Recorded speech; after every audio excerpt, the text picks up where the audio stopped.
Hey everyone, Michael Beresford here from OpenCorp, here for today's Property WOD.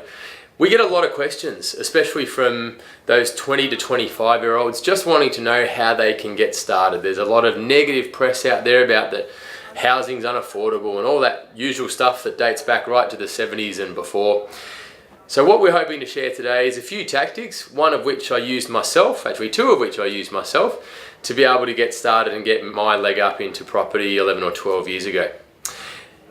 Unfortunately, guys, there's no substitute for hard work or hard saving in this case. That's the first reason. Save more aggressively.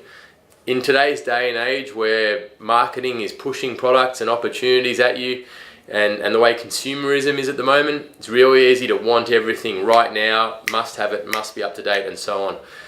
The really successful people in the wealth creation space are about delayed gratification, okay? And you'll make far more over the long term if you're prepared just to sacrifice, make a few small sacrifices early days to be able to get that first deposit underway. So that's the first reason. The second one is one I actually used and one that most people don't think of, and that's gifting.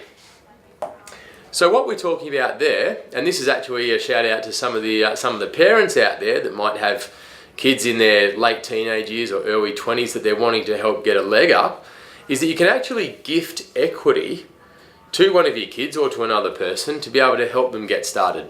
So let's say that I'd been saving really hard and I had 30,000.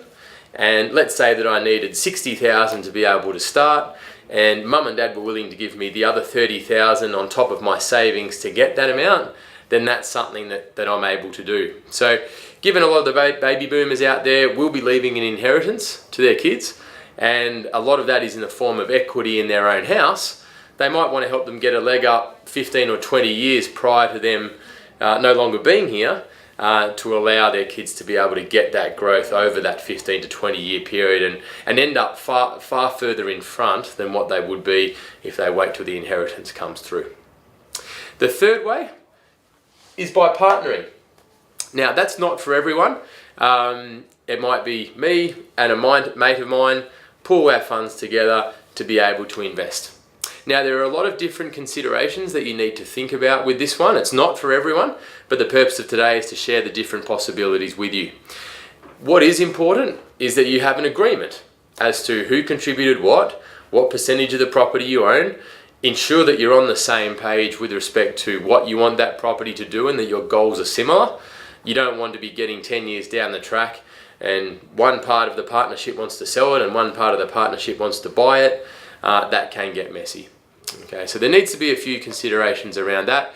You also need to understand that while it's a great way to get started, it can be harder to get your next one based on how the banks view the lending policies. So if you're going to go into a partnership, make sure that you're committed to that journey, working with your partner in growing your portfolio over the medium to long term. Because that will have a favourable way in terms of the way that banks view your situation.